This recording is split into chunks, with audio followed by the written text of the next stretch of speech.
পেটে গজ তুলো রেখেই সেলাই, পরে মৃত্যু। আরামবাগ মেডিকেল কলেজ হাসপাতালের প্রিন্সিপালের কাছে অভিযোগ পরিবারের এবং বিজেপির।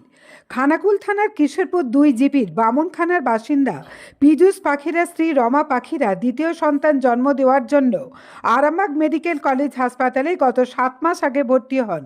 তিনি একটি পুত্র সন্তানের জন্ম দেওয়ার পর তার লাইগেশন করার সময় হাসপাতালের চিকিৎসক অপারেশন শেষে প্রসূতির পেটে আস্ত গজ ও তুলো রেখেই সেলাই করে দেন। তারপর 7 মাস ধরে অসহ্য পেটের যন্ত্রণা, এক ডাক্তার থেকে আরেক ডাক্তার, এমনকি আরজিকর হাসপাতাল সব দুয়ার থেকে ফিরে বেসরকারি হাসপাতালে চিকিৎসা করাতে এসে চিকিৎসকের পরামর্শে পরীক্ষা শেষে জানা যায় রমা পাখিরার লাইগেশন অপারেশন শেষে পেটের মধ্যেই গজ তুলো রেখে সেলাই করে দেওয়া হয়েছে। তার কারণেই তার ইনফেকশন বাড়াবাড়ি পর্যায়ে পৌঁছে গেছে। পুনরায় অপারেশন করতে হবে, কিন্তু গজতুলো পেট থেকে বের করা গেলেও রমা পাখিরাকে বাঁচানো যায়নি। মাত্র 28 বছর বয়সেই একটি 11 বছরের ও একটি 7 মাসের সন্তান রেখে তিনি মৃত্যুর কোলে ঢলে পড়েন। রমার বাপের বাড়ি এবং শ্বশুরবাড়ির সবাই একযোগে আরামবাগ বিজেপির সাংগঠনিক জেলা কার্যালয়ে আসেন ও বিস্তারিত জানান। বিজেপির আরামবাগ সাংগঠনিক জেলা সভাপতি সুশান্ত কুমার বেরা ও কার্তিক দত্ত সহ অন্যান্য কার্যকর্তারা রমার বাবা এবং স্বামীকে নিয়ে আরামবাগ থানায় এবং আজ আরামবাগ মেডিকেল কলেজ হাসপাতালের প্রিন্সিপালের কাছে লিখিত অভিযোগ জানিয়ে দ্রুত সংশ্লিষ্ট চিকিৎসকের কঠোর শাস্তিমূলক ব্যবস্থা নেওয়ার দাবি জানান। দেখুন বিস্তারিত। ওখানে সম্ভবত এখানে চাইল্ড স্পেশালিস্টের নাম উল্লেখ আছে। আপনার আছে এখানে চাইল্ড স্পেশালিস্ট ছিলেন জাকের আলী সম্ভবত। কি বাচ্চা ট্রিটমেন্ট হচ্ছে না মায়ের সে মায়ের এখানে ছিল। হ্যাঁ এখানে ডেলিভারি হয়েছে, এখানে লাইগেশন অপারেশন হয়েছে জুন মাসে।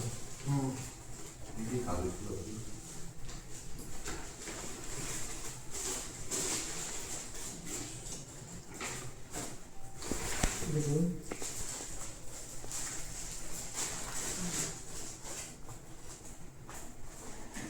জেরক্স আছে। হ্যাঁ,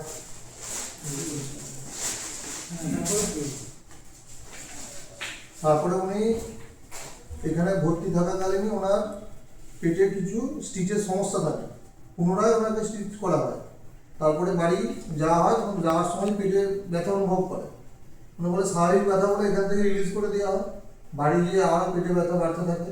এটা গত 6 মাস 7 মাস ধরে চলছে। উনি ডাক্তারিও করাচ্ছেন, বাইরে প্রাইভেটে চিকিৎসাও করিয়েছেন, বিভিন্ন ডাক্তার। সমাজ ধরে বাইরে চিকিৎসা হলো, একবার এখানে এসেছিলেন মাঝে তখন কোনো স্বাভাবিক বলে ছেড়ে দেওয়া হয়েছে। হসপিটালে যে ব্যথা নিয়ে গেছি, তারপরে তো হ্যাঁ এখানে ভর্তি থাকাকালীন থেকে তো ব্যথা হচ্ছে। তারপরে ঘটনাগুলো তারপরে সমাজ ধরে সব পুরোটাই বাইরে, আর কোনো কাগজ নেই এখানকার। না, পুরোটা বাইরে থেকে। একবার এখানে এলেন না, না নিয়ে আসিনি। উনি আর্জি করে নিয়ে গেছিলেন, এখানে আনেননি, এটাই তো ঘটনা। তারপরে তারপরে তিনি আর আমাকে যেমন ডাক্তার সব কিছু দেখিয়ে কারণ জানাশোনা ছিল। আমাকে যত জায়গায় ডাক্তারকে সব খোঁজ দিন, তুমি পুলিশে করো, এটা আমাদের একা ব্যাপার নয়, সমাজ আগের ঘটনা। তারপরে বলি তারপরে এখানে সব ডাক্তার ফাক্তার দেখিয়ে তারপরে আমাদের এখানে কতজনকে দেখি আগে প্রেসক্রিপশন যেটা দেখলাম বিশ্বজিৎ ঘোষ দেখিয়েছেন, আমরা হচ্ছে ডক্টর বিপিন পানকে দেখিয়েছেন, দুজনকে দেখিয়েছেন। সব কাগজ দিন, সব জেরক্স দিন। আর এখানে আমি একবারও আসেননি, আর যে এত কিছু ঘটনা ঘটছে। না, এখানে যখন বলা হয়েছে স্বাভাবিক, অনেকবার বর্ণনা স্বাভাবিক তো একবার করে দিয়েছে, তারপরে তো 6 মাস ধরে যাচ্ছে না, আসবে না। সমাজ ধরে উনি এবার দেখছেন বেটার ট্রিটমেন্টের জন্য আমার যে ছুটি দেওয়া হয়, আমাদের করে তো আমরা বেটার ট্রিটমেন্ট একটা পেশেন্টকে ডবল স্টিচ করাতে হয়। আরে বাবা, তো একটা দেখি দিস আমি তো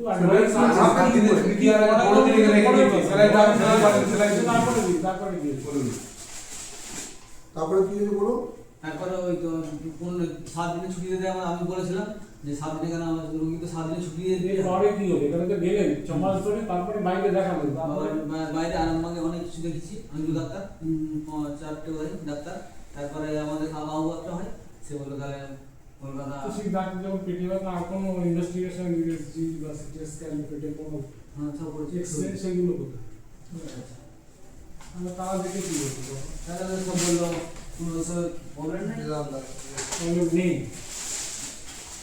আর বিবিমানকে আমি দেখেছিলাম 2 বার ধরে তাকে আমি ফ্যামিলিভাবে জিজ্ঞেস করলাম যে বসে ডাক্তারবাবু দেখুন আমরা তো গরিব মানুষ মুখোমুখি এখনো গায়ে হবে আপনার সব ডকুমেন্ট দিন কাকে থেকে দিয়েছেন সেই কাগজ দিন আমি সবাইকে বলবো। তারপরে যেখানে লাস্ট ঘটনার পরে নিয়ে গেলেন সেখানকার ডকুমেন্টও দিতে হবে এটা আমার কিছু এখানে পুরো পুলিশের অ্যাডমিনিস্ট্রেশন হবে স্যার আমরা কালকে যা অভিযোগ করেন অভিযোগ জানিয়েছি মানে লিখিত ঠিক আছে আমি ইনভেস্টিগেশন যখন সিওএনটি দিত যেখানে এখানে লোকালি হয় ভালো এই যে কলকাতা হসপিটাল আছে সেখানে দেখে মানে ওনার যে ওটিটা করেছেন কোন ডাক্তারবাবু ওই দিন তো ওটিটা করেছেন কিন্তু 6 মাস আগের ঘটনা না, আমাদের registration- আমাদের registration থাকবে। সেই পার্টটা আমরা দেখব হ্যাঁ রেজিস্টার তো থাকবে আমার। আমরা ওটিতে কি হয়েছে আপনি ডকুমেন্টসগুলো সেটা দেখব। ডকুমেন্টগুলো দিতে চাইছেন যে এই একটা কার্যকরী অ্যাডমিশন হয়েছিল কতদিন ছিল তার যা হবে আছে কি সব এই কাগজের মধ্যেই হবে ইনভেস্টিগেশন কার্যকরী ব্যবস্থা দিন আপনি যা আছে আপনাদের সব একটা করে চেক করা উচিত ছিল আমাদের সব একটা করে কপি যা যা হচ্ছে এখানে এখানে দেখিয়েছে সব এখানে লোকালি যে প্রেসক্রিপশন করতে হবে এই একটা দেখতে দিন আপনারা ডেট অনুযায়ী একটা আসো আসো বাইরে আসো সবাই বাইরে আসো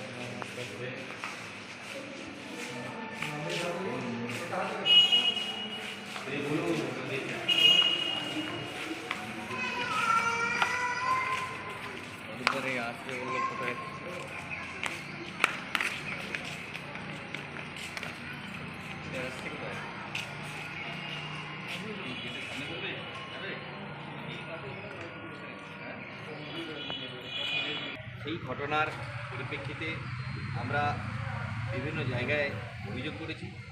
উনি সমস্ত কিছু ডকুমেন্টস নিয়েছেন, প্রুফ নিয়েছেন। উনি বললেন আমি প্রপার ওয়েতে ইনভেস্টিগেশন করাবো। ইনভেস্টিগেশন করার পর আমি বিষয়টা নিয়ে আপনাদেরকে জানাতে পারবো। তবে আমি দায়িত্ব নিয়ে আর সঠিক তদন্ত যাতে হয় সেটার জন্য উনি বলেছেন, আমাদেরকে আশ্বস্ত করেছেন। আমরা ওনার রুম থেকে বেরিয়ে এসেছি। কলেজে কেন এসেছিলেন? গতকালকে যে অভিযোগ আমরা দায়ের করেছি সেটা থানা এবং প্রিন্সিপালের কাছে আজকে নিয়ে এসেছি। আপনারা গতকালে সকলেই খবরে দেখেছেন যে যেভাবে খানাকুলের কিশোরপুরের বামনখানার একটা পরিবার, পীযূষ পাখিরার পরিবার, সেখানে মেডিকেল কলেজে ওনার দ্বিতীয় সন্তান প্রসবের জন্য অর্থাৎ ডেলিভারি করার জন্য এখানে এনেছিলেন। তারপর এখান থেকে লাইগেশন অপারেশন করে নিয়ে চলে গেছিলেন। দীর্ঘ 6 মাস পর বিভিন্ন জায়গায় ট্রিটমেন্ট করা হয়েছে। অবশেষে কলকাতার একটি বেসরকারি নার্সিংহোমে সেখানে যখন ওনাকে আর পরীক্ষা নিরীক্ষা করা হলো, সেখানে ধরা পড়লো পেটের ভেতরে নাকি তুলো এবং গজ সমস্ত কিছু রয়ে গেছে, আর সেখান থেকে ইনফেকশান হয়েছে। সেটা ওটি করতে গিয়ে ধরা পড়েছে। ধরা পড়ার পর 2 দিন পর 7 তারিখে ওটি হয়েছে, 9 তারিখে উনি এক্সপায়ার হয়ে গেছেন। তো তারই পরিপ্রেক্ষিতে আজকে আমরা মেডিকেল কলেজে প্রিন্সিপালের কাছে এসেছি। এসে আমরা জানতে চাইছি যে এতদিনকার ঘটনা, সেই ঘটনার পরিপ্রেক্ষিতে আমরা বিভিন্ন জায়গায় অভিযোগ করেছি। উনি সমস্ত কিছু ডকুমেন্টস নিয়েছেন, প্রুফ নিয়েছেন। উনি বললেন আমি প্রপার ওয়েতে ইনভেস্টিগেশন করাবো। ইনভেস্টিগেশন করার পর আমি বিষয়টা নিয়ে আপনাদেরকে জানাতে পারবো। তবে আমি দায়িত্ব নিয়ে আর সঠিক তদন্ত যাতে হয় সেটার জন্য উনি বলেছেন, আমাদেরকে আশ্বস্ত করেছেন। আমরা ওনার রুম থেকে বেরিয়ে এসেছি।